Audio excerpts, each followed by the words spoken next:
This machine came into the workshop with a jam issue. I'm going to fire up, find out what's going on with her exactly, but yeah, just jamming, that's all I know. It's a Olivetti, but it's also the same as a Utax and a Kyocera. They just rebrand themselves with a different model. Now, a different label on it. I do notice this one is missing its menu keyboard, but it doesn't really matter just now. So I'm just going to go in and print off a report. I'll do a status report. Yes, we'll see what's happening. So we're jamming straight away. I don't know if you can see that actually. So it's saying it's jamming in the cassette. So we'll pull out the cassette, we'll have a look. So here is the cassette. Definitely had a tyre fitted at some point. Somebody's had a go at this already because it's got a brand new tyre. It's dusty, so it may have been sitting in their office somewhere. Right, I'll tell you what we'll do is we'll take a sheet of paper out from the cassette and we'll try it in the bypass. So I'll just open and shut the cover, which does nothing actually. Set back in. We'll open the cassette, pull out the bypass, and we'll stick a sheet of paper in there. Notice it snatches the paper. A fast machine, 50 pages a minute. It is heavy duty. Right, the status report is telling me how much tone is in, which is quite a lot, and the mileage on it, which is 246k. So it's been used. I'm getting some lines down the page. I've got a couple of tram lines there. I can see some scratches in. I'm not sure if they come up very well there, but I've got 2 lines there. So there is signs of the machine requiring a drum, like the look of it.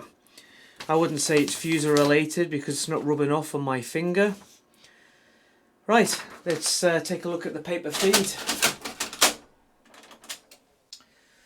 Right, slip off the cassette. And flip her up a little bit.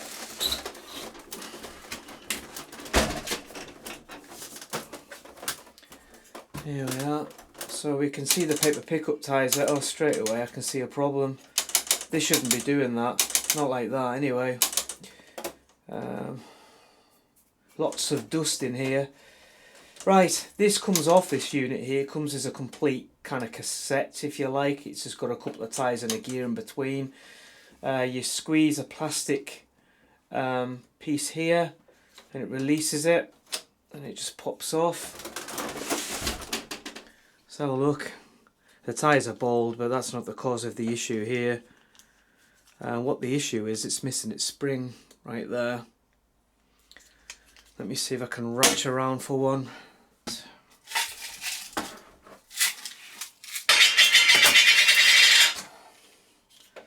Funny thing is, the cassettes don't actually come with the springs. You know when you buy a maintenance kit for them, I don't think they come with the spring.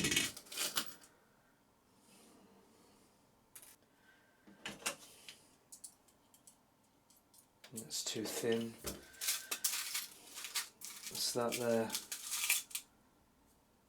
That might do it. Get that circlip out though first, eh?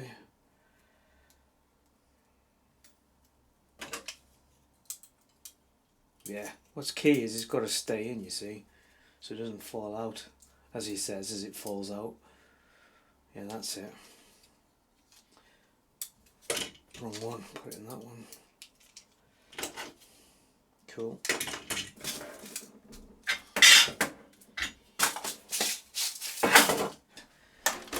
Let's just lift this up. So, the key is, I've had a few calls where this has all come off. These just kind of clip on, they just pop off and pop back on. I've had them pop up, I've had that pop off before, and it's been after somebody's had a jam and ripped the cassette out and been a bit rough with it. But we can see they've got the spring, and that spring rests on here. So the key is to pop it back on the right way. Would help, wouldn't it? So pop that in there, that pops in there, come on. There we go. Now that's a lot better. Right, let's put the cassette in, fire it back up and see if it works this time.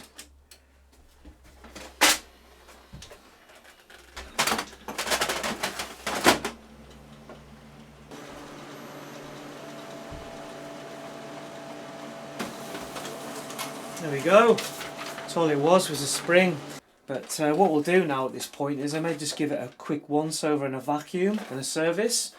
We'll scrub this tyre up, get this dust off it. We'll get in here. One thing to note about this actually, even though it's the same machine as the Kyocera and the Utax, and I'll put the models in the description, is that the toner cartridges are physically different. Now I've had this in the past where an engineer's gone out and to an Olivetti or a Utax and went with a Kyocera maintenance kit. And when they've turned up on site and fitted the drum unit, which is the only thing that's different in the maintenance kit, from memory, is that the drive is different between the toner cartridge and the actual drum unit. If I just pop that down there, this pulls out on a rail. And this part is a drum unit. The developer unit sits inside here, and a bias roller as well as the toner cartridge. But you unlock it, you take the toner cartridge out, and on here this gear will be different on a Utax version and the Kyocera version. The drive's different. So we had a call on one of these, and an engineer had gone out and had a look at it, and somebody else had fitted a Kyocera drum unit to the machine, and the toner wasn't compatible with it. Easily done, to be honest. All you need to do is actually swap the gear out. You take this cover off the side here, a couple of gears, take this part out and swap it over with the old drum unit when you replace it, and then that's that resolved. The only problem is we had to go over with a Kyocera toner instead, because with the old drum unit wasn't still left with the customer, and we found actually that when we fitted a Kyocera toner to it, which resolved the drive issue, is the chip is different between the Olivetti and the Kyocera or the Utax, so the machine didn't recognise the chip on the toner cartridge, so it comes up with an unknown toner problem. Take the chip off, and the machine will allow you to be used, but it can't regulate its toner levels at that point. What did it do with the sheet? Here it is. So here, where it shows you the toner level, that's where the chip, it reads it off the chip. So if the chip's missing, it doesn't know what the toner level is. So, right, we'll shut it down and give it a bit of a clean.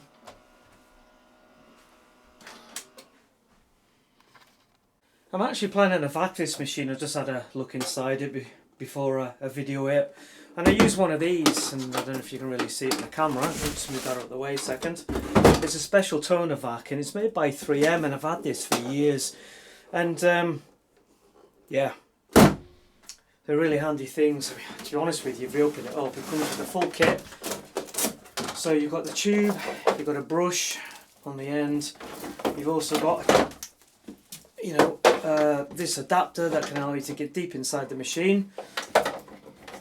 And the only problem is when this gets quite full, the power just disappears from it as well. So anything over half full is useless at times, so I tend to empty these quite a lot. But you can get these online, just a 3M toner vac, that's what they're called. Right, so I'll just plug it in. So remove the cap so the toner doesn't go anywhere when it's in the back of your van. Use this brush on the end, plug it in, switch it on. It makes an absolute racket, by the way. It's got good suction on it. Let's get the cassette out. Right, here's the cassette. Let's get the paper out of it as well. Let's give it a quick vac. I do have a brush, like a normal paint brush, but yeah, it's just quite handy to actually just get in the nooks and crannies.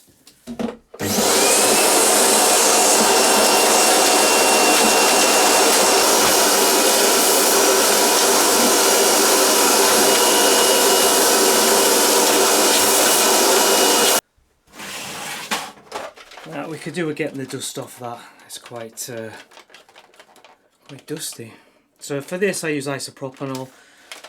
Some actual engineers use WD-40 of all things, but you know, some engineers argue that if you use isopropanol it dries out the rubber, and then other people say if you use WD-40 it breaks down the rubber.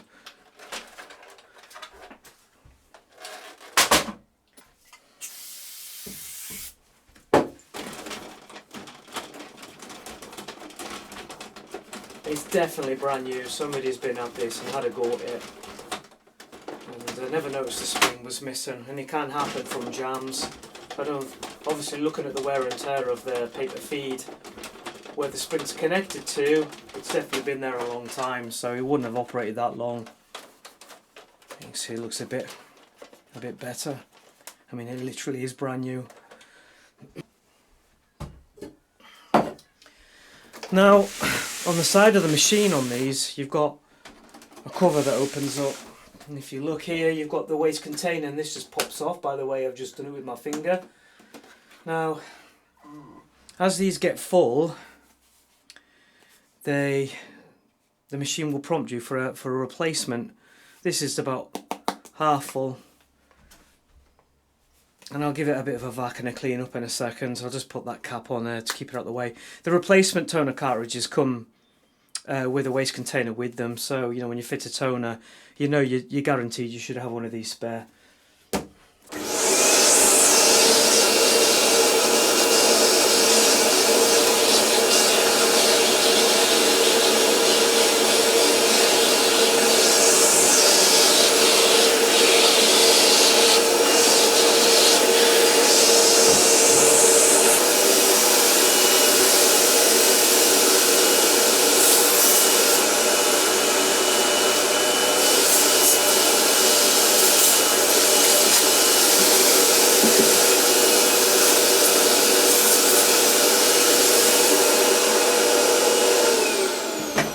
It's not completely empty, but what it'll do is fill up my waste vac, so that'll do. Looks grimy on there now. I have this anti-static cleaner. It's just like a hard surface cleaner if you like, so you can just give that a spray.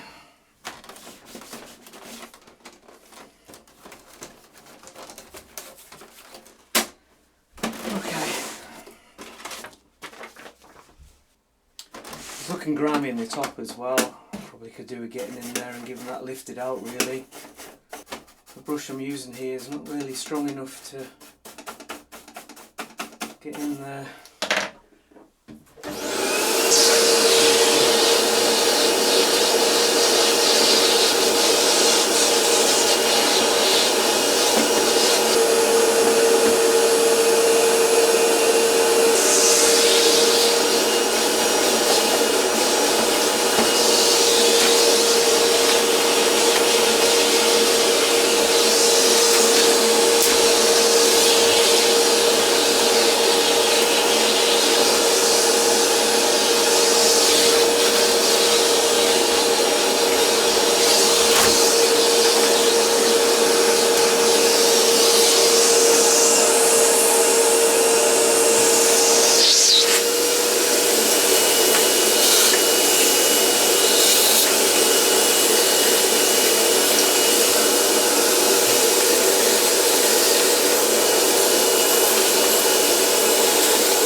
Alright, give it a quick vac on the outside if you like, just to make it look a bit more presentable.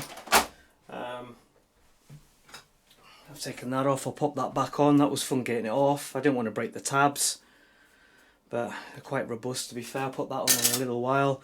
Cleaned around the control panel, underneath the covers a little bit. What we'll do now is we'll take the drum unit out and we'll vac inside the machine. Okay, first things first, let's take the toner cartridge out. So it's locked and unlocked. Just unlock it, pop it off, there we go. Just like that really. What you're left with is the drum unit, and you have the basically the the developer unit in here as well. So we can remove that if we're going to replace the drum unit. I do actually have one, so I can fit it if need be, but I'll check it first and check the condition of the drum unit. So let's just pop this off. To do that, there's a clip here and there's one on the other side. In fact, that's its shaft there. It's coming off. What's happened is the clip is missing off that side. Now I've actually taken the clip off the side, the drum unit just pops off its rail. So if you just pull it, it just pops off. This is a whole drum unit. So I'm going to stick this aside a second and come back to it. It's important though that I put it on a level surface, because if you put it on something uneven, you'll damage the drum. And it doesn't like the light either, so you've got to keep it out of natural light. Right, so I'll just put that in the other room there and put a cloth over it. So it's looking a bit dusty and stuff in here, so I'm going to give it a vac out in here as well.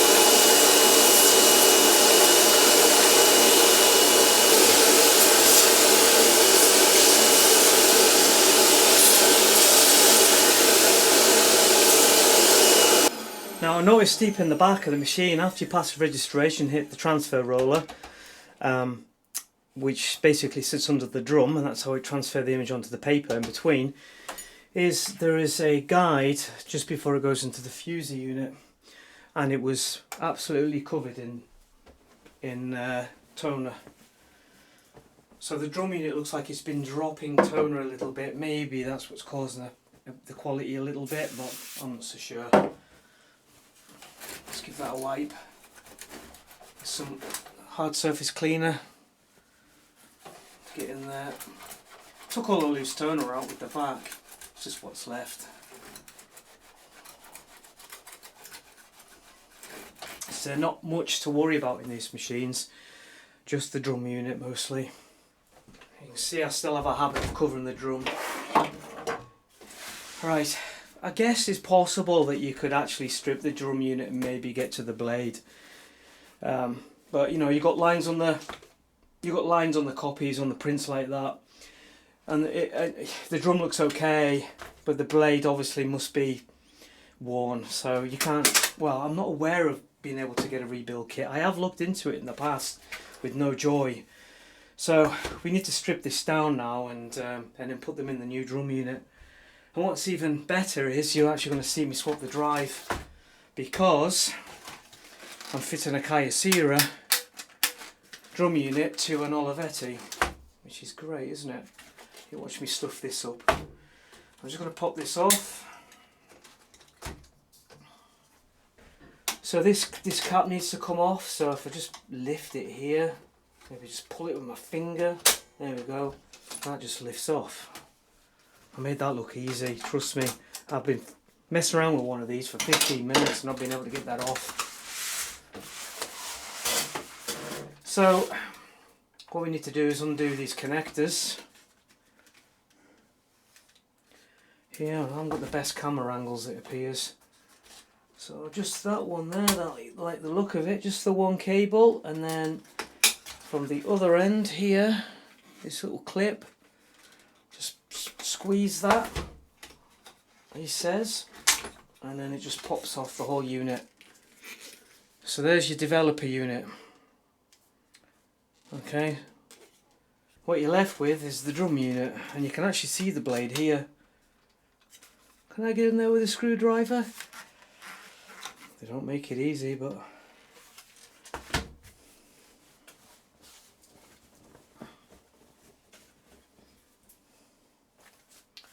Right, let's give that a quick vac again, I think. Probably best not to get your fingers on there. Got a couple of speckles on it, I see.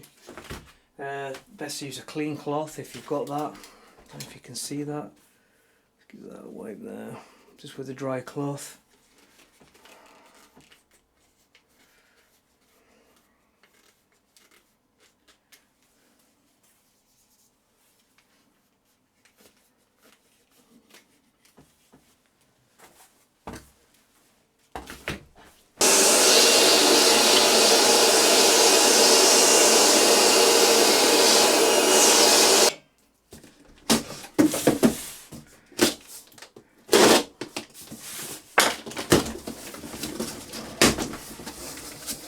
The new drum unit. Now, the first thing I'm going to have a problem with actually is that's going to have a different drive on it.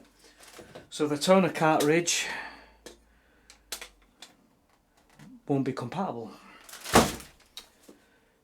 This gear's not going to match up with that. So I'm going to have to take the drive unit off. Let's get the other one. I don't know if you can see that actually in the picture. They're completely two different drives. So I'll rob it off here, stick it on there.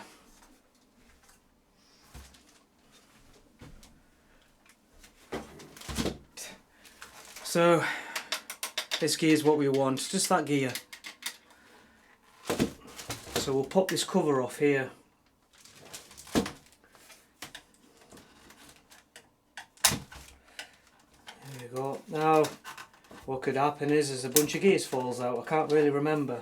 It's not very often I do this. It's so the drums do quite last a long time. The gears want to fall out straight away, look. Here we are. There's the motor. Pop that off there. Yeah, grease. And we'll take that out. And there we have it. That's it. That's what I want. Exactly the same idea. Let's pop it open. There we go.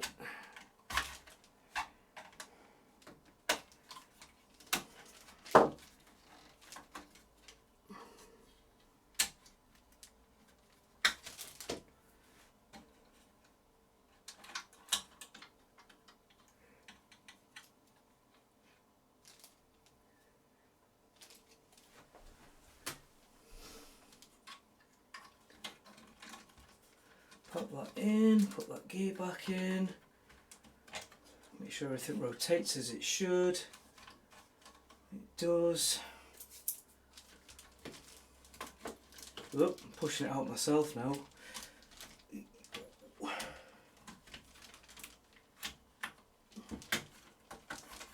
There you go, nice and easy. Alright, let's get this tape off, bank dev unit back in, and then we'll pop it back in the machine with the toner cartridge on.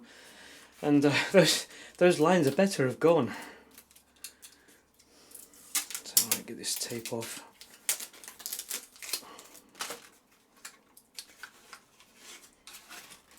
Yeah, so they've got this shield, basically just black paper just to cover the drum to keep it out of the light. Just got to be careful you don't get the tape on the drum. And don't put your fingers on the drum. Put that off there, there we go. You can see one brand new drum. Comes with a bias roller, which is great. Look at that, spotless. Let's just pop that back on.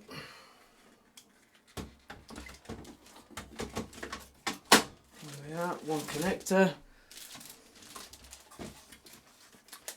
Just there, right in there. Where was the camera? There we are, look, right in there.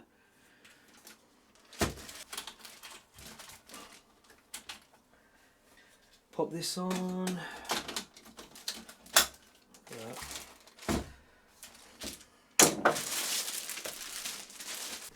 Pull out the rails again.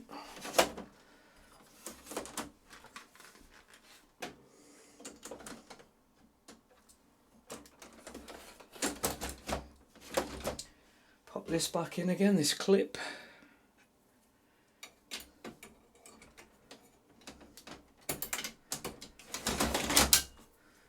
Toner cartridge with the correct drive against it. Ooh, had me worried there for a sec. Thought it wasn't going to lock, but I think it's the newness of it. Right, we're all plugged in. Let's fire up. Paper in yet. There's one thing I do want to check actually. I will just print a status report. Here we go. But I'm actually just going to double check the drive's working for the toner cartridge.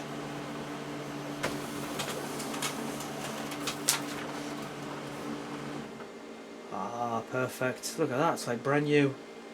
Yeah, I've got no marks from the fuse. I've got a line across there, but that's a cross feed line. I'm just putting that down to being a new drum unit. Let me just print off another one. I've got no signs of any problems with the fuse unit yet, but it will need one at some point. Just the heat roller really. If you could get them in bits, that would be cool, but I'm not aware of it. We'll just do another one. Get some speckles. Just a little dot there, a little dot here. It's not in line with the drum or anything. I think it'll just clean itself off. We're down to one now, and it's not even in the same place. It's nowhere near the same place. It's not on the drum. It's just speckles that are inside the machine. I think they'll clean themselves off. But apart from that, the print quality is really good on it. I'm very happy with that. So I'm going to cheat the cover. Okay, and we want to have a look, make sure this rotates down here. Which is a piece of paper, and just pop that in there. Now, I don't know if you can see down here. Let's see if we can change the angle. Zoom in. There. And that spins. This is this white gear from here, and I just want to make sure it engages this toner cartridge. So if I print off something with a bit more pages, I'm looking for that that gear spinning with this black gear spinning. As you can see, it's spinning. So that gear was spinning. It doesn't spin all the time. It's just now and again. It just trickle feeds toner out the toner cartridge down the way into the developer unit, and obviously that's what feeds the image. And if this drive isn't working or isn't engaging with this toner cartridge, there's a spindle inside here that pushes the toner out of the cartridge. If that drive isn't working, you get faded prints. So I'm happy with that. I am very happy with that. The machine's in good condition now. It's been cleaned up. It's been backed inside. The feed has been fixed in here, in the bottom. The tyre has been cleaned up. It was already new. Somebody looked like somebody had a go at it already, and it seems to be working fine. So we'll see how it goes.